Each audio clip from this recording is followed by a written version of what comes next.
जैसे ही हिसाब किताब के बारे में मैंने सुना तो मैं उन्हें गौर से देखने लगा। उन्होंने कहा कि सारे मामलात तुम्हें बता दिए जाएंगे, लेकिन उसके लिए तुम्हें तुम्हारे भाइयों के सामने चलना होगा। वहां जाकर सारा हिसाब किताब खोला जाएगा। वो ये चाहते हैं कि तुम्हारे सामने ही सारा हिसाब किताब हो बेटा, ताकि कल को तुम उन पर कोई इल्जाम ना लगा सको या फिर कोर्ट कचहरी के चक्कर उन्हें ना लगाने पड़े। कोई मुकदमा ना ठोक दो कि मेरी जायदाद मेरे दोनों भाइयों ने हड़प ली है। इसीलिए वो तुम्हारे सामने ही सारे मामलात करना चाहते हैं, हिसाब किताब करना चाहते हैं। उसके बाद मैं और चचा वहां पर पहुंच गए।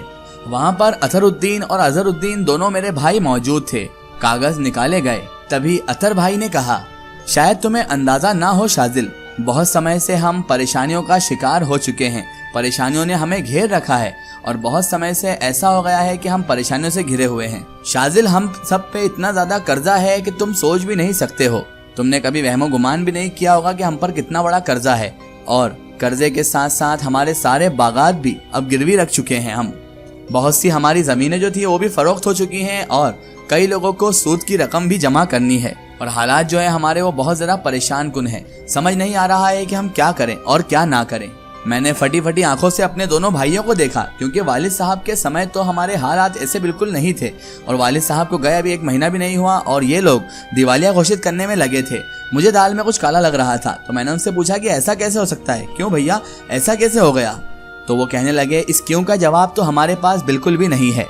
ये कैसे हुआ ये तुम खुद जानते होगे। तभी मेरा भाई बोला कि अब्बू के बारे में तो शाजिल तुम अच्छी तरह से जानते होंगे।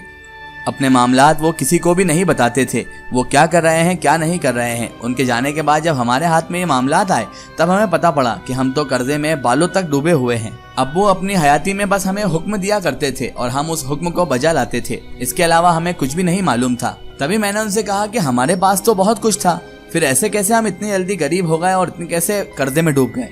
तभी मेरे भाई अजहर ने कहा, देखो शाजिल, था और है में बहुत ज्यादा फर्क होता है। हमारे पास वैसे भी बहुत सारी चीजें थी लेकिन अब नहीं है ना। हमारे वालिद भी थे लेकिन अब नहीं है ना। उसी तरह उनकी जायदाद भी थी, अब नहीं है। तभी मैंने अपने भाइयों से कहा, मुझे इस बारे में कभी कुछ नहीं बताया गया। मुझे तो कभी वालिद साहब ने ये तक नहीं कहा कि हमारे ऊपर कर्ज है और आप लोग नई कहानी बता रहे हैं। तभी मेरा दूसरा भाई बोला, यही तो शिकायत है हमें भी अब्बू से शाजिल, कि हमें भी कुछ नहीं पता था, हमें भी कभी कुछ बताया नहीं गया। हमें तो ये लगा था हमारे बहुत अच्छे जायदाद है और तुम भी इतने छोटे तो नहीं हो शाजिल, बड़े होने के नाते तुम्हें भी सारी मालूमात हासिल होनी चाहिए थी। तभी मैंने कहा, देखो भाई, बात मेरे कुछ समझ में नहीं आ रही है। तो वो कहने लगा, समझाया जा रहा है तुम्हें, अच्छी तरह से समझ लो शाजिल। अजहरुद्दीन के लहजे में बहुत ज्यादा तलखी आ गई थी। वो ऐसे बात कर रहा था जैसे कोई उसका दुश्मन हूं मैं। और फिर वो मुझे सारे जायदाद के कागजात निकाल कर दिखाने लगे। तभी अजहरुद्दीन बोला, लोगों को बहुत सारे शौक होते हैं, किसी को शराब का शौक होता है, किसी को शबाब का शौक होता है, लेकिन अपने वालिद को अलग ही शौक था।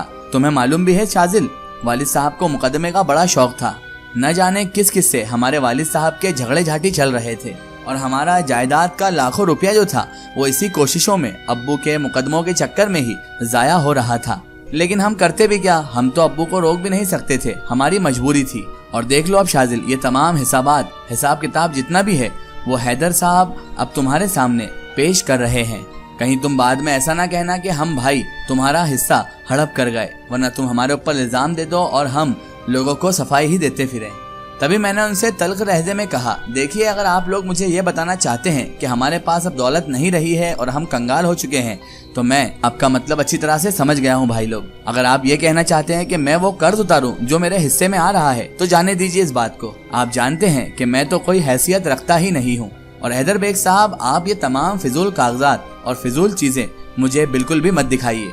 मैं वहाँ से उठकर चला गया, लेकिन अब सारी रात मेरी नींद मेरी आंखों से कोसों दूर हो चुकी थी। मुझे नींद ही नहीं आ रही थी। ये सब कुछ मेरे लिए नाकाबिले बर्दाश्त था, क्योंकि अभी कुछ दिन पहले ही दौलत की मेरे वालिद साहब के जमाने में यहाँ पर रेल पेल थी। जब वालिद साहब थे तो दौलत की कोई कमी नहीं थी, और वालिद साहब को गए अभी 1 महीना ही हुआ है और मेरे भाइयों ने पूरी दौलत पर कर्जा बताकर पाई चुकाने का मेरे सामने नाटक भी रचा दिया। उन्होंने तो अब्बू के गुजरने के बाद थोड़ा वक्त का इंतजार भी नहीं किया। अब्बू के गुजरे के 1 महीने बाद ही पहली मुलाकात में ही मुझे हिसाब किताब बताने लग गए। हफीजुद्दीन चचा जो हमारे रिश्तेदार थे, मैंने उनके पास जाकर उनसे शिकायत की कि आप तो कम से कम मुझे मेरे वालिद साहब के इंतकाल की इत्तला दे देते, आपने तक मुझे इत्तला ना दी। ऐसा क्या पहाड़ आन टूट पड़ा था आपके ऊपर? तो वो कहने लगे, बेटा तुम्हारा इम्तिहान था शाजिल, और तुम्हारे वालिद साहब ने तुम्हें बताने से इनकार कर दिया था। उनकी तबीयत कब से खराब थी। मैंने कहा, इम्तिहानात तो जिंदगी भर चल सकते हैं चचा, लेकिन अब असली इम्तिहान तो मेरी जिंदगी में मेरी नामौजूदगी से शुरू हो गया है। मेरे भाइयों ने कर्जा बताकर सारी जायदाद अपने हिसाब से चलाने का फैसला कर लिया है, लेकिन मुझे उससे कोई मतलब नहीं। मुझे तो सिर्फ इस बात का अफसोस है कि मैं कम से कम अपने आखिरी वक्त में भी अपने अब्बू की शक्ल तो देख लेता। शायद वो मुझसे कुछ कहते, कुछ ऐसी बात कहते जिससे मैं जिंदगी भर उन्हें याद करने की वजह बना लेता। हफीजुद्दीन चचा ने गर्दन झुका ली और वो शर्म से तार तार हो गए, क्योंकि उसमें उनकी भी गलती थी कि उन्होंने मुझे इत्तला तक नहीं दी कि मेरे वालिद का इंतकाल हो गया है। काफी देर तक तो हफीज चचा भी खामोश रहे और उसके बाद वो अचानक से गर्दन उठाते हैं और गर्दन उठाकर मुझसे बोलने लगे, अगर मैं बेटा ऐसा करता तो हो सकता है कि मैं इस घराने की कुर्बत से महरूम हो जाता। मैंने कहा, मैं समझा नहीं हफीजुद्दीन चाचा, आप कहना क्या चाहते हैं? साफ साफ लफ्जों में बताएं कि आखिर आप कहना क्या चाहते हैं, आखिर आपने ऐसा क्यों किया? तभी वो अब मेरे भाइयों की तरह मुझे जवाब देने लगे कि इस क्यों का जवाब तो मेरे पास नहीं है शाजिल बेटा, और अगर तुम फिर भी मुझे मजबूर करते हो शाजिल, तो मैं बस तुमसे इतना ही कह सकता हूँ बेटा कि हर शख्स को उसकी हैसियत के मुताबिक ही दिया जाता है, हर शख्स को उसकी हैसियत के हिसाब से ही मिलता है। मेरे लिए तो बस इतना ही काफी है शाजिल बेटा कि मुझे तुम्हारे रिश्तेदारों में शामिल कर लिया जाए, मुझे और कुछ नहीं चाहिए। मैं उन रिश्तेदारों में नहीं जुड़ना चाहता बेटा जो घरेलू मामलात से ताल्लुकात रखते हैं, घरेलू मामलात में दखल अंदाजी करते हैं, क्योंकि मैं तुम्हारे वालिद साहब का दूर का भाई हूँ। मैं उनके घर के मामलात में दखल अंदाजी नहीं करना चाहता था। सिर्फ इतना ही मेरे लिए काफ़ी है कि उन्होंने मुझे अपना भाई समझा और तुम मुझे अपना चचा समझते हो।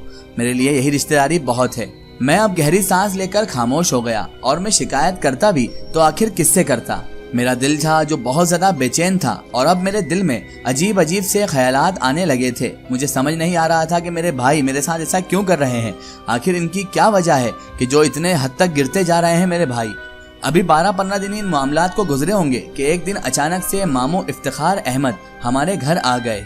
असल में मेरी वालिदा की मौत के बाद जो बहुत सारे रिश्तेदार थे वो बिखर चुके थे, यानी अब वो हमसे ताल्लुकात कम रखते थे। जब से मेरी वालिदा का इंतकाल हुआ था रिश्तेदारों ने आना जाना बहुत कम कर दिया था। मामू इफ्तिखार थे जो मेरे सगे मामू थे और मुझे बहुत ज्यादा मोहब्बत भी करते थे, लेकिन वालिद साहब जो मेरे थे उनसे मामू के ताल्लुकात बिल्कुल भी ठीक नहीं थे।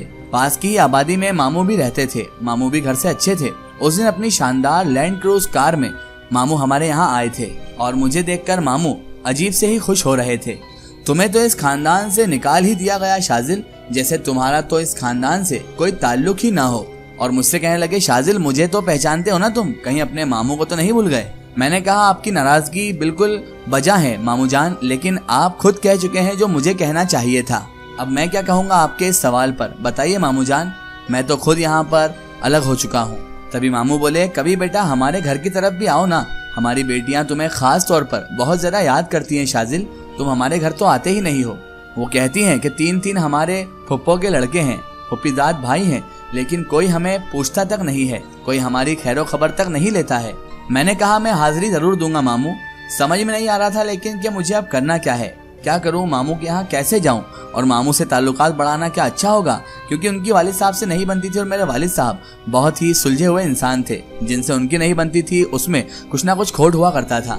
मेरे भाइयों से मुझे ये उम्मीद थी कि मेरे भाई मुझे संभालेंगे, मुझे मुस्तकबिल के रास्ते दिखाएंगे, मेरा फ्यूचर ब्राइट करेंगे और मेरे होने वाले जीवन के लिए मुझे कोई राह ऐसी दिखाएंगे जिससे मेरा जीवन मुझे मंजिल की ओर ले जाए, मुझे कुछ तशवीश करेंगे। लेकिन यहाँ तो मामला पूरा उल्टा ही था। मेरे भाइयों ने मुझे पढ़ाने लिखाने या फिर मेरे मुस्तकबिल के बारे में सोचना तो बहुत दूर की बात थी, उन्होंने तो मुझे जायदाद से बेदखल करने की अच्छी खासी साजिश भी रच डाली थी और मुझे कर्जे का बहाना देकर यहाँ से भगाना चाहते थे, ताकि कर्जे का सुनकर मैं यहाँ से भाग जाऊँ और उसके बाद वो पूरी जायदाद पर फन फैलाए बैठ जाएं और वालिद साहब को कोसते रहें, क्योंकि वो शुरू से ही वालिद साहब के लाड़ प्यार की वजह से मुझसे नफरत करते थे और अब उन्हें मौका मिल चुका था उस नफरत का बदला लेने का, उस नफरत को अंजाम देने का उन्हें अच्छी तरह से मौका मिल चुका था।